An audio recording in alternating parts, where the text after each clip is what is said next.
débat-là, ce grand débat, ça c'est fait aussi pour discréditer les Gilets jaunes. En gros, pour dire, bon, bah, vous les Gilets jaunes, vous n'êtes pas les Français.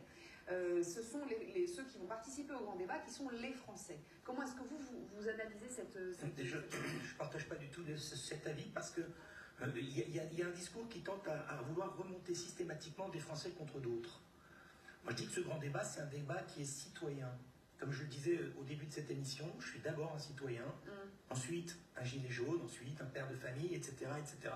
Plutôt un père de famille d'ailleurs, avant d'être un gilet jaune.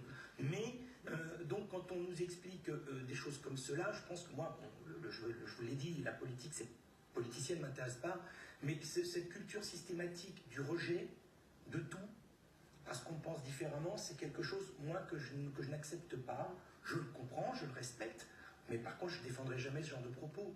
Je pense que ce grand débat, il est citoyen, on y va, on n'y va pas, on y participe pas, mais on ne l'assomme pas. Quand bien même il est organisé par le gouvernement. On est obligé de dire ce que l'on souhaite. Exactement. Faut amener des idées, le discours global des Gilets jaunes, il est fait. Monsieur, pardon, ceux qui parmi vous sont à l'os, qui véritablement n'arrivent pas à finir leur mois, ils peuvent comprendre ce que vous dites? Alors écoutez, j'en rencontre beaucoup. Parce que moi, à la base, c'est leur combat que je défends. Donc je n'ai pas de problème de fin de mois, je ne vais pas aller mentir ouvertement, mais par contre, dans les activités professionnelles que j'ai pu avoir, j'ai rencontré beaucoup de gens qui souffrent. Vraiment, la France, entre guillemets, d'en bas, c'est pas péjoratif, mais elle existe. Des gens que vous évoquiez tout à l'heure, c'est-à-dire qui n'arrivent pas à vivre correctement du fruit de leur travail. Moi, j'en ai rencontré beaucoup.